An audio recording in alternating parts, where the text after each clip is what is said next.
Hi, I'm Macy. And I'm Missy. We're best friends and business partners. And each week, we're going to bring you a quote that inspires us, and we're going to talk about it. Join us as we break down our favorite impactful messages for leadership and share how you can apply them to lead with confidence and purpose. Get ready for a fun and authentic journey into leadership, life, and everything in between.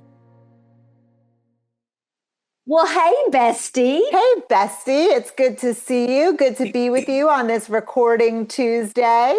It is. I am so looking forward to this conversation, Mayce. Of course, me too. This week's guest, his name is Troy Frostad. Before we introduce the quote, Troy, go ahead, share with our listeners a little bit more about you. Well, I'm the owner and founder of Pinnacle Leadership. I live in Yakima, Washington, and I provide various different leadership coaching, executive coaching, performance coaching type services. I do mentoring. I do all kinds of that stuff. I am actually going through Purpose Factor training to provide Purpose Factor assessments here, probably in July. I've been married for 31 years in August. I have a 26-year-old son and a small multi-poo named Hazel, who is actually my executive assistant. I have two. I have Lola and Carlos. Yeah, we have Hazel, and right now she's a little vocal as an executive assistant, so she's not in the office right now. So mine too, and they are in my office sleeping, but sometimes they get a little out of hand. And but they're pretty good. They know it's podcast recording day. All right, so this quote that we chose for you, Troy, we think that it's fitting, especially for we know you, we know what you've been through. So here's the quote: "If you're going through hell, just keep going." And that is Winston Churchill. So Troy, Missy, let's talk about it. Troy, we're going to start with you. When you think of this quote or when you hear this quote, what immediately comes to mind? And then Missy, you can share. Okay. Well, when you're going through hell, keep going has been kind of an instrumental quote for me as I went through my cancer journey. Because progress is always one step forward. You can always do something. And staying in the same place is very stagnating. It doesn't allow you to be flexible. It doesn't allow you to learn, and it doesn't allow you to adapt to, in the case of cancer and chemotherapy and radiation and surgeries, if you don't keep taking the next step, if you stay in hell and not keep going, then you really close yourself off from being able to leverage what you have available right now to fight what you may have. And that could be, that doesn't have to be cancer like I had. It could be, it could be depression. It could be anything. Whatever version of hell you have, don't stay there. Keep going, because there is, tomorrow is really always a better time. It's always a better day. So that's kind of how I've always, regarded that quote. And that's been really important to me. And, that comes honestly by Winston Churchill. Winston Churchill had what was known as his black dog, and he had severe depression. And that's where that comes from. And so I've taken some strength off of that through that for my journey. Yeah. So good. So good. Yeah. I love what you said about the new day dawning, because that is what always gets me through when I feel stuck. Is you can ask Macy, like the next morning, if it's been a bad day, I'll be like, the sun is out, right, Mayce? Yeah. I had a good night's sleep, something, right? Something to start that day off positively, because being stuck stinks, and you got to keep moving to get out of the muck. So, Mayce, any thoughts you have around No, the only thing, I just think of it just because my mind is always so literal. So if you're going through hell and you stay there, you're going to get burned. Yeah. You're just going to perish, right? So That's right. What's the other option? The other option is stay there and burn and perish, or keep moving through and move to a brighter day, I suppose. I agree. All right, so let's curve the conversation around and talk about leadership, right? In high stakes leadership, Troy, how do you know the difference between pushing through and pushing toward burnout? That's a good question, because I think that many people define burnout differently. And I think when it comes to burnout, their thresholds are much different, because I've seen a number of executives that keep pushing and sooner or later you expect them to flame out, but they don't. And so, I think that as long as somebody is still making good decisions, is still being able to, depending on the role they play. And, I deal with a lot of executives that have executive teams. And for me, and what I've viewed is, as long as that executive is still listening to their team, still taking feedback, and still leveraging their team to help with that stress, then burnout, from my experience, is not as likely to happen.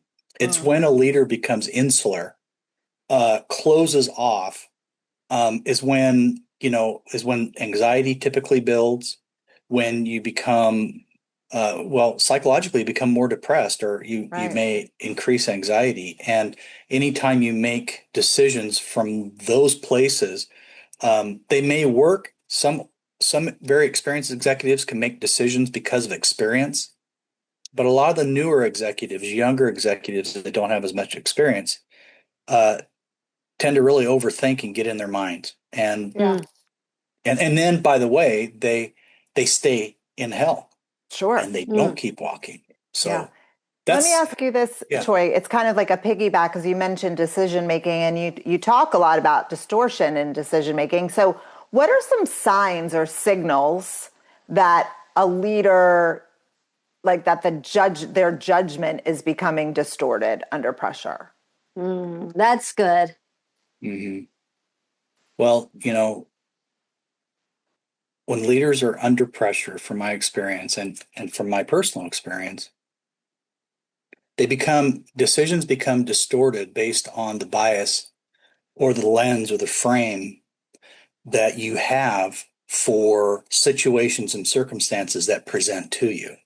As a leader, you are posed, or you are given many different decisions, many different circumstances, many different catalysts or whatever that are triggers or impressions that come to your mind. And it really is looking at those triggers, understanding what the impression is, and controlling your emotions. And so that's, when it comes to that, that's what I help leaders do, is to say, wait a minute, step back.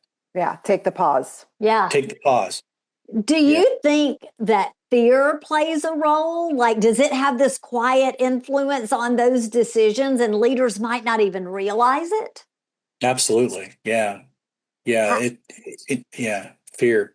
Well, it depends. I mean, it depends on their personality. And, I am a DISC consultant and trainer, and it really depends on, different people have different personality types, as both of you well know. And, there are certain types of personality profiles in the DISC program that, have a fear of criticism or have a fear of the loss of security.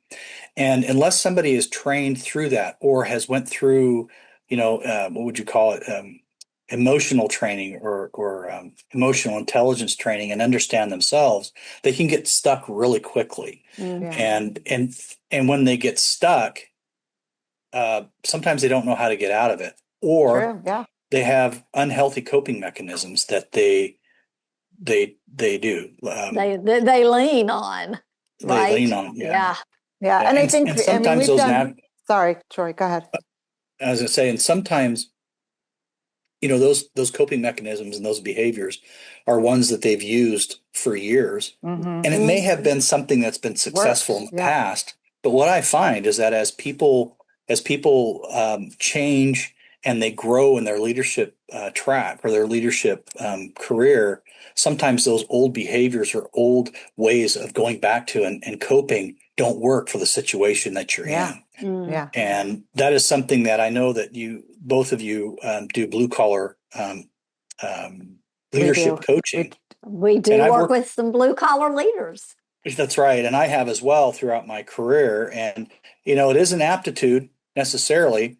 It's just learning and understanding that the rules of engagement have changed at every successive level that you go up in an organization. And it's important for people to understand that and be able to learn new coping strategies and be able to leverage that. That's really important. And people fear different things. And I think it goes back to the personality, what you were saying, but also I think this kind of ties into personality type training or understanding as well, is that so many leaders tend to want or crave or seek certainty, right? They want to know what the outcome is going to be before they even take a step. So we know that certainty rarely exists. Right. So if we know this to be true and it's logical and it's sensible, Troy, why do you think so many leaders still seek certainty before making a decision, having the conversation, doing all the things that they need to do? Why are we so, I want to say, like tied to the certainty of an outcome?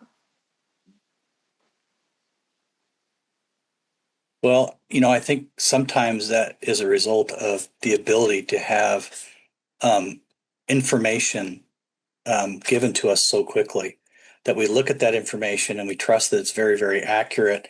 And so what we do is when we have missing information, we tend to create stories that for the missing information that we may have or the fragments that we don't have.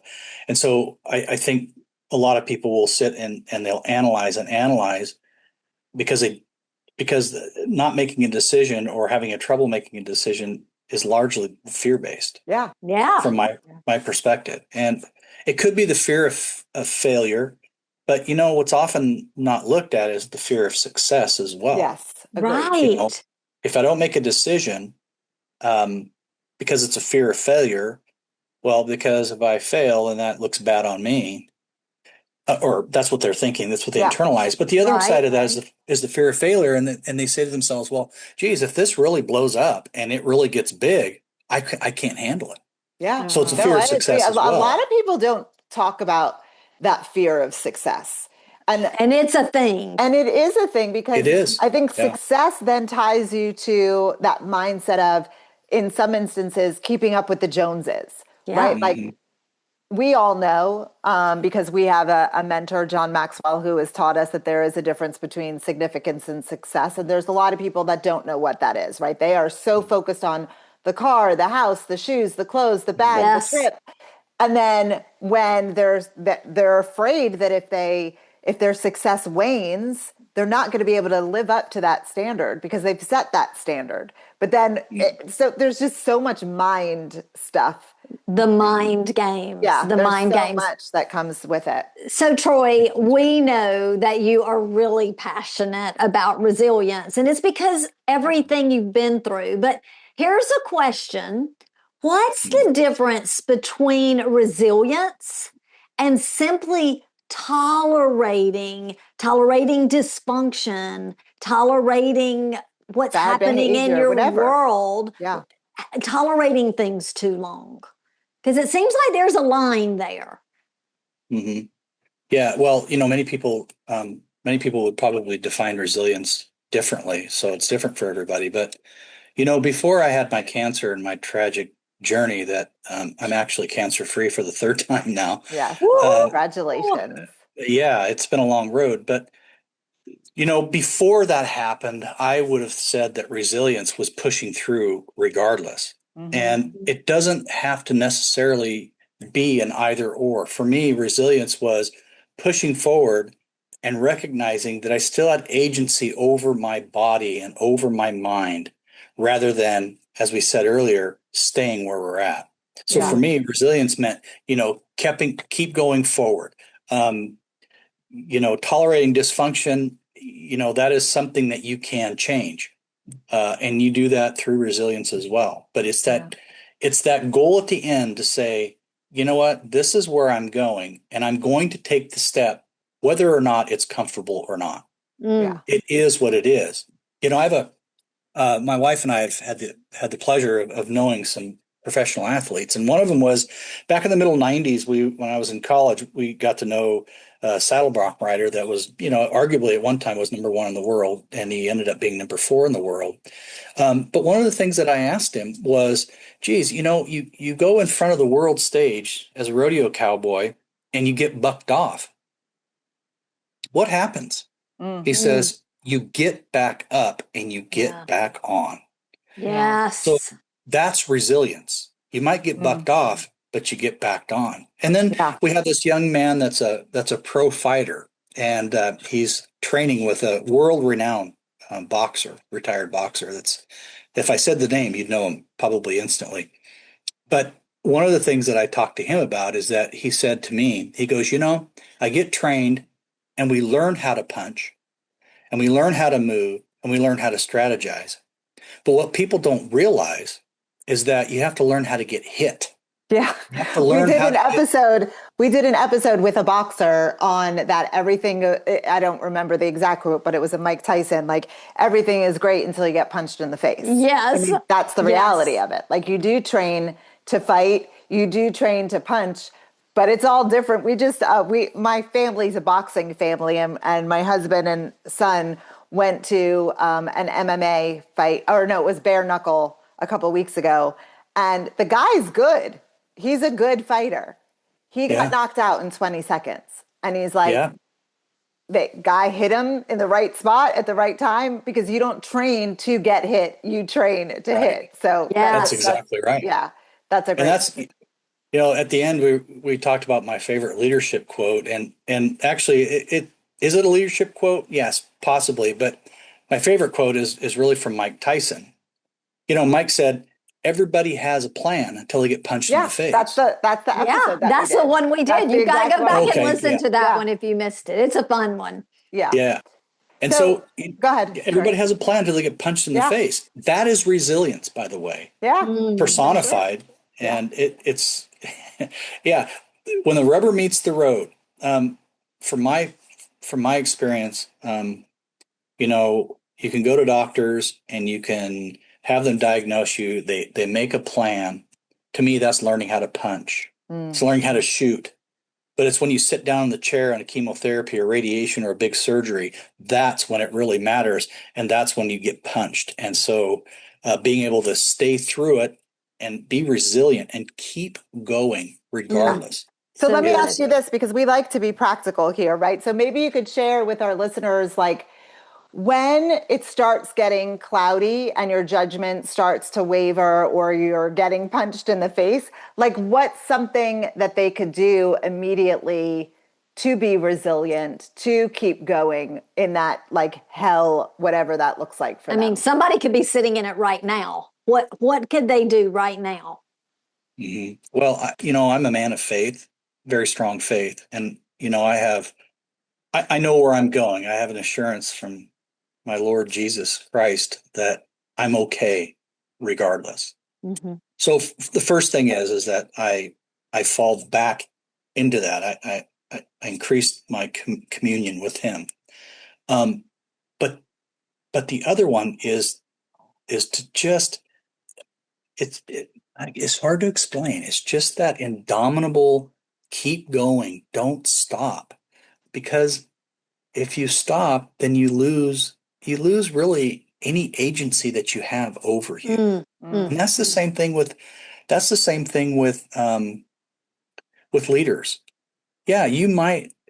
So I worked for a company that we had our business caught fire and completely burned down. Mm-hmm. We lost the whole business. We rebuilt it. But it was at that point that our owner of the company showed extreme leadership by saying, we have to keep going. Yeah, we can't stop. Have to.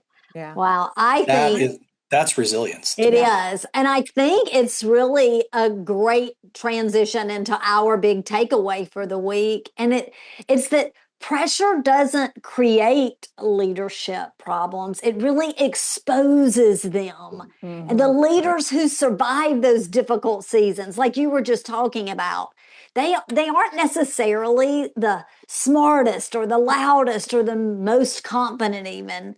They're the ones who can stay emotionally disciplined long enough to see clearly, to think clearly, to lead clearly, to keep moving forward. You know, when emotions really, they do distort reality, right? They say don't rely on your emotions. And when that happens, leaders start reacting instead of responding. They That's lose right. the trust that's in their people. They lose confidence in leadership, and chaos can quickly multiply in those situations. Yeah, that's That's right. And I exactly think the leaders who keep going, like we've been talking about, are the ones really who refuse to let pressure make the decisions for them, right? Yes, They're the ones yes. that slow down. They're like, okay, let me take a breath. Let me get clear. Let me stay grounded. Let me look at the facts instead of the fear. And they keep moving forward, even when, and I should say, even if the outcome is uncertain. So this week, we want you to pay attention to where your pressure may be distorting your leadership and ask yourself, like, how is this, like, what's going on here, not just affecting me, but really asking, how is it affecting the others that are around? Yeah. So, Troy, thank you so much for being with us today. If our listeners want to stay in touch with you, how can they do that? Well, you can do it through my website, which Okay. is mypinnacleleadership.com, and they'll be in the show notes. And then you Yeah. can contact me by LinkedIn. Perfect. I do virtual, I do in-person meetings. I also do virtual as well. Okay. So yeah, that's who I am, and We'll put I it have a all. passion for this. We'll put it all in the show notes. And then this is a question that we ask all of our guests. So what is your favorite leadership quote? We know you loved the Mike Tyson one, but is there a favorite? Well, when it comes to resilience, that is my favorite. Everyone has a plan till you get punched in the face. Yeah, you'll have to go and check it out, Troy. You'll have to go Yeah, I check. We will. did it with Evelyn Romo was her name. Yeah, she was great. Young girl, really great. But listeners, we didn't forget about you. If you have a favorite leadership quote, send it our way, and we may spotlight it on a future episode. That's right. We'll be back next week with another quote and more leadership insights. And you know what we're going to do? Absolutely. We're Gonna talk about it. Bye, Bye, Troy. Troy. Bye, Bye. Betsy. Thank you. Bye. Bye-bye. Thank you for listening. If you're enjoying this show, please show us some love by clicking the 3 dots to download the podcast, leave us a 5-star rating on your podcast app, and talk about it with other leaders to help them find the show from any of the major podcast apps. We'd love for you to follow us on social media too. Mpactful with an M _ messages on Instagram and Mpactful Messages on LinkedIn.